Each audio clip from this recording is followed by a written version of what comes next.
ଆମର ଧନ୍ୟବାଦ ହଉ ସେ ଆମମାନଙ୍କୁ ପୁଣି ଥରେ ଗୋଟେ ସୁଯୋଗ ଦେଇଛନ୍ତି ତାଙ୍କ ସାନ୍ନିଧ୍ୟକୁ ଆସିବା ପାଇଁ। ଆଜିର ଧ୍ୟାନ ନିମନ୍ତେ ଶାସ୍ତ୍ରରୁ ଯେଉଁ ଅଂଶଟି ଆମେ ନେଇଛୁ, ଯାହା ଗୀତ ସଂହିତା 103 ପର୍ବ 1 ପଦରୁ 5 ପଦ, ସେଠାରେ ଲେଖାଯାଏ, ହେ ମୋହର ମନ ସଦାପ୍ରଭୁଙ୍କର ଧନ୍ୟବାଦ କର, ହେ ମୋହର ଅନ୍ତରସ୍ଥ ସମସ୍ତ ତାହାଙ୍କ ପବିତ୍ର ନାମର ଧନ୍ୟବାଦ କର। ଆମମାନଙ୍କ ଜୀବନରେ ଆମେ ଅନେକ ଥର ଧନ୍ୟବାଦୀ ହୋଇନଥାଉ। ଲୋକମାନେ ଆମମାନଙ୍କ ପ୍ରତି ଅନେକ ଉତ୍ତମ ବିଷୟ କରିଛନ୍ତି, ତଥାପି ଆମେ ଭୁଲି ଯାଇଛୁ। ପ୍ରଭୁଙ୍କୁ ଧନ୍ୟବାଦ ଦେବା ତ ବହୁତ ପଛର କଥା। ଅନେକ ଥର ଆମେ ଅଭିଯୋଗ କରିଛୁ, ଅନେକ ଥର ଆମେ ଅସନ୍ତୋଷ ପ୍ରକାଶ କରିଛୁ, କିନ୍ତୁ ଧନ୍ୟବାଦୀ ଆମେ ହୋଇପାରିନାହୁଁ। ଆଜି ସୁଯୋଗ ଆସିଛି ଆମେ ପ୍ରଭୁଙ୍କର ଧନ୍ୟବାଦୀ ହେଇପାରିବା। ମୁଁ ଆପଣମାନଙ୍କୁ କହିବା ପାଇଁ ଚାହେଁ, ଗୀତ ରଚକ କୁହନ୍ତି, ହେ ମୋହର ମନ ସଦାପ୍ରଭୁଙ୍କର ଧନ୍ୟବାଦ କର ଓ ତାହାଙ୍କର ମଙ୍ଗଳ ଦାନ ସବୁ ପାଶର ନାହିଁ। ଆଜି ପୁଣି ଥରେ ସୁଯୋଗ ଆସିଛି ଯେ ପ୍ରଭୁ ଆମମାନଙ୍କ ପ୍ରତି କ'ଣ ମଙ୍ଗଳ ବିଷୟ ସବୁ କରିଛନ୍ତି, ଆମେ ତାଙ୍କୁ ଧନ୍ୟବାଦ ଦେବା। ଆଉ ଗୀତ ରଚକ ଲେଖନ୍ତି ତାଙ୍କର ମଙ୍ଗଳ ଦାନ ଗୁଡ଼ିକ କ'ଣ? ସେ କୁହନ୍ତି, ସେ ତୁମ୍ଭର ଅଧର୍ମ ସବୁ କ୍ଷମା କରନ୍ତି। ହାଲେଲୁୟା। ସେ କ'ଣ କରନ୍ତି? ଆମେ ଯାହା ସବୁ ତାଙ୍କ ବିରୁଦ୍ଧରେ କରିଛୁ, ତାଙ୍କୁ ଦୁଃଖ ଦେଇଛୁ, ତାଙ୍କୁ ଅପମାନିତ କରିଛୁ, ଯେତେବେଳେ ଆମେ ତାଙ୍କ ନିକଟକୁ ଯାଉ ସେ ଆମର ଅଧର୍ମ ସବୁ କ୍ଷମା କରନ୍ତି। ସେଥି ନିମନ୍ତେ ଆମେ ତାଙ୍କୁ ଧନ୍ୟବାଦ ଦେବା ଦରକାର। ଦେଖାଯାଉଛି ସେ ତୁମର ରୋଗ ସବୁ ସୁସ୍ଥ କରନ୍ତି। ମୋର ପ୍ରିୟ ବନ୍ଧୁ, ଆପଣ କ୍ଲିନିକକୁ ଯାଇପାରନ୍ତି, ଟ୍ରିଟମେଣ୍ଟ କରିପାରନ୍ତି, କିନ୍ତୁ ସୁସ୍ଥତା ପ୍ରଭୁଙ୍କ ଠାରୁ ଆସେ।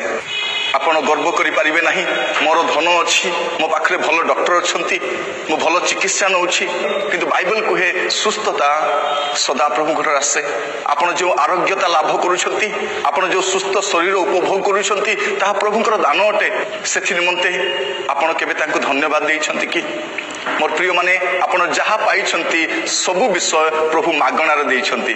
ସେଥିପାଇଁ ଆପଣଙ୍କୁ ପ୍ରଭୁଙ୍କ ନିକଟରେ ଧନ୍ୟବାଦ ହେବା ଦରକାର। ଲେଖାଯାଏ, ସେ ତୁମ୍ଭକୁ ବିନାଶରୁ ମୁକ୍ତ କରନ୍ତି, ସେ ତୁମ ଜୀବନକୁ ବିନାଶରୁ ମୁକ୍ତ କରନ୍ତି।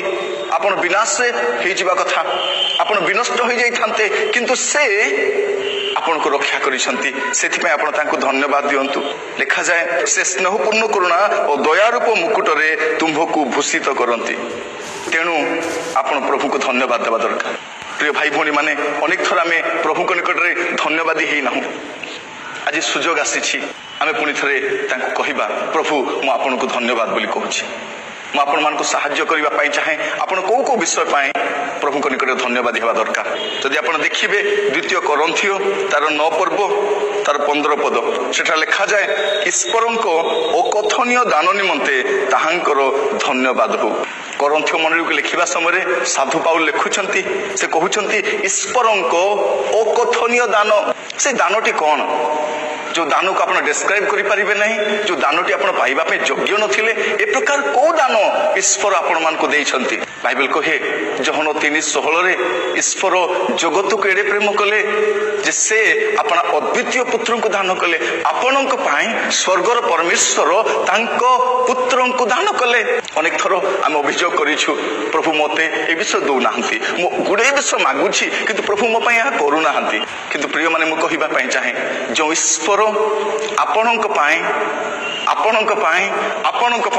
ତାଙ୍କ ପୁତ୍ରଙ୍କୁ ଦାନ କଲେ, ସେ ଆପଣଙ୍କୁ ଆଉ କ'ଣ ନ ଦେବେ?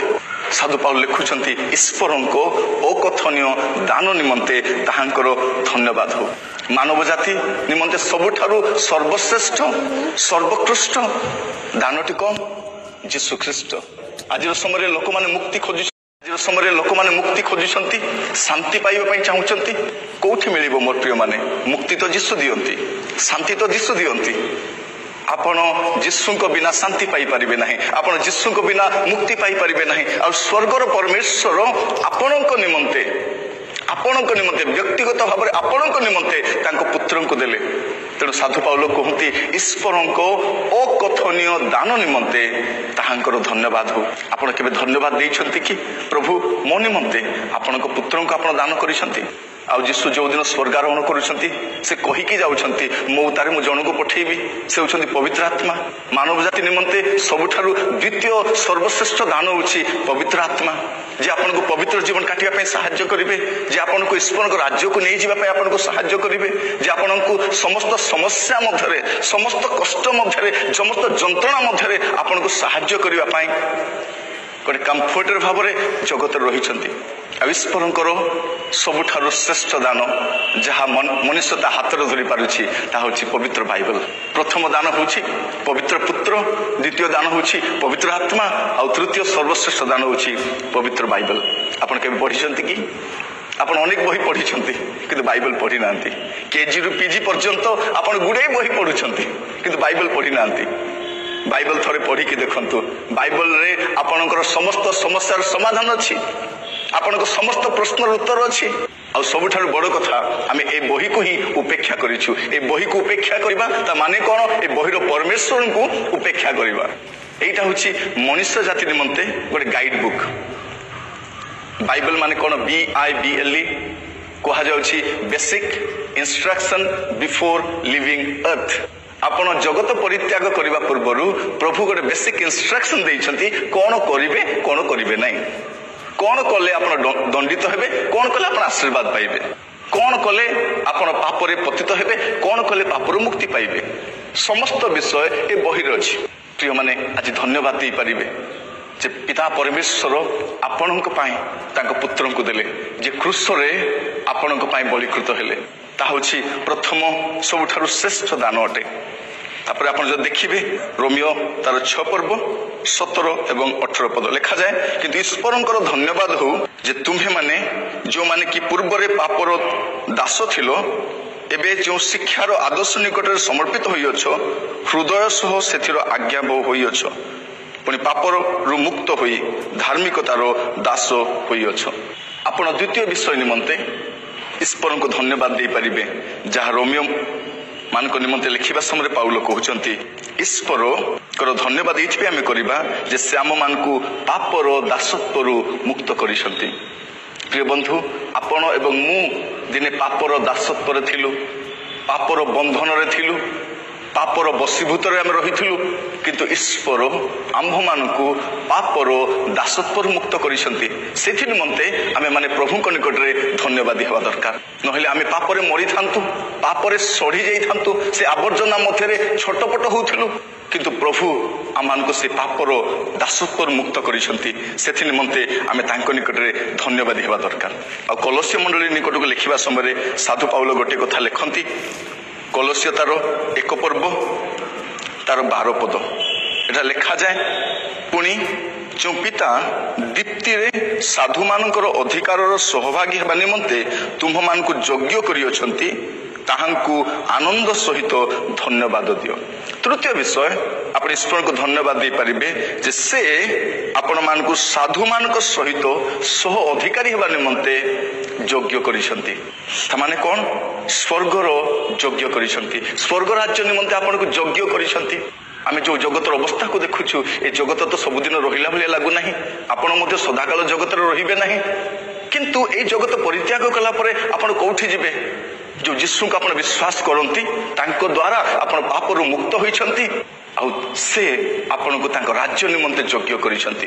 ପ୍ରିୟ ବନ୍ଧୁ, ସେଥିପାଇଁ ଆପଣ ପ୍ରଭୁଙ୍କୁ ଧନ୍ୟବାଦ ଦିଅନ୍ତୁ। ଏ ଜଗତରେ ଆପଣଙ୍କର କଣ ଥାଉ ବା ନଥାଉ, ଏ ଜଗତରେ ଆପଣ କେଉଁ ଅବସ୍ଥାରେ ଅଛନ୍ତି ତାହା ବଡ ବିଷୟ ନୁହେଁ। ଆପଣ ରୋଗରେ ଥାଇପାରନ୍ତି, ସମସ୍ୟାରେ ଥାଇପାରନ୍ତି, କିନ୍ତୁ ଏଇଟା ସଦାବେଳେ ରହିବ ନାହିଁ। ଆପଣ ଜଗତ ତଳେ ପରିତ୍ୟାଗ କରିକି ଯିବେ। ଆପଣଙ୍କ ନିମନ୍ତେ ଗୋଟେ ରାଜ୍ୟ ପ୍ରସ୍ତୁତ ଅଛି, ଆଉ ସେ ରାଜ୍ୟ ନିମନ୍ତେ ସେ ଆପଣଙ୍କୁ ଯୋଗ୍ୟ କରିଛନ୍ତି। ସେଥି ନିମନ୍ତେ ଆପଣ ତାଙ୍କର ଧନ୍ୟବାଦ କରିପାରିବେ। ପୁଣି କୁହନ୍ତି ସାଧୁ ପାଉଲ କରନ୍ଥୀୟ ମଣ୍ଡଳୀକୁ ଲେଖିବା ସମୟରେ, ପ୍ରଥମ କରନ୍ଥୀୟ ତାର 15 ଅଧ୍ୟାୟ ତାର 57 ପଦ ଏଠୁ ବହୁତ ସୁନ୍ଦର ବିଷୟ ଲେଖନ୍ତି। ସେ କହୁଛନ୍ତି, କିନ୍ତୁ ଯେଉଁ ଈଶ୍ୱର ଆମ୍ଭମାନଙ୍କ ପ୍ରଭୁ ଯୀଶୁ ଖ୍ରୀଷ୍ଟଙ୍କ ଦ୍ୱାରା ଆମ୍ଭମାନଙ୍କୁ ଜୟ ପ୍ରଦାନ କରନ୍ତି, ତାହାଙ୍କର ଧନ୍ୟବାଦ ହଉ।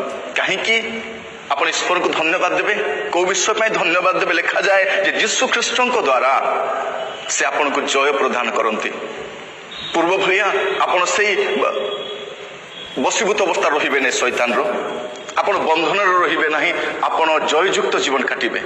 कारण जीशु ख्रीष्ट द्वारा से आपको जय प्रदान करती। प्रभु जीशु ख्रीष्ट से कहती जहन तार 16 पर्व उत्तम भाव में कहती 33 पद लिखा जाए, तुम्हें माने जेपरी मो ठारे शांति प्राप्त हुओ एथि निमंते मु तुम मानकु यही सब विषय कही अच्छी।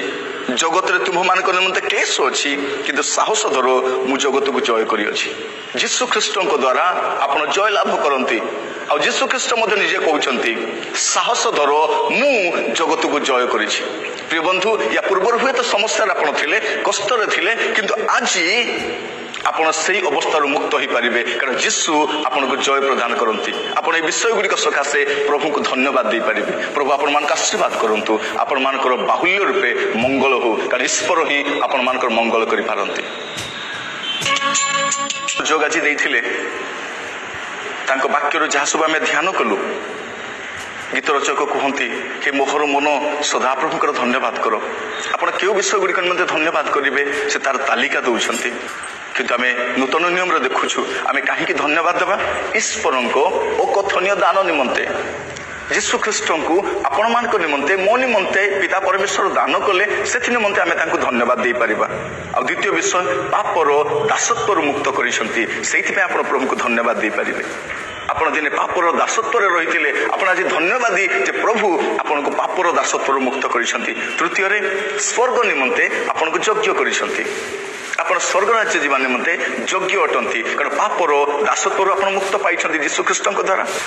एवं परिशेष जीशु ख्रीष्ट द्वारा आपण को से जय प्रदान करती। आ जीशु कहती साहस धर मु जगत को जय करी। आज ठारू आपण गोटे जययुक्त जीवन काटि पारिबे। आसंतु प्रार्थना कर। महामंगलमय स्वर्गस्थ पिता, आपण को धन्यवाद दउछु प्रभु जे आपण आम सहित कथा होइछंती। एक धन्यवादहीन समाज में बास करुछु, किंतु आज आपण आम सहित कथा होइछंती। आमे कौथि पाई धन्यवाद देबो प्रभु? आमान को साहाय्य करंतु, आमान को हृदय रे ए प्रकार गोटे अंतकरण आपण दियंतु प्रभु, जेपरि सदा सर्वदा आपण निकट धन्यवाद ही पारिबो।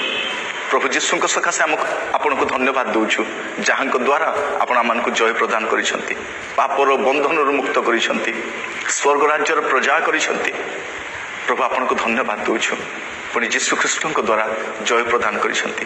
पिता आमान को साहाय्य आपण करंतु जे प्रामाणे सर्वदा जीशु संगति रे रही पारिबु, आपण को पवित्र आत्मा को संगति रे रही पारिबु, आपण देइथिबा पवित्र शास्त्र को अध्ययन करि पारिबु, जे प्रामाणे पवित्र जीवन काटि पारिबु, पुणी आपणकर राज्य निमंते योग्य विवेचित होई पारिबु।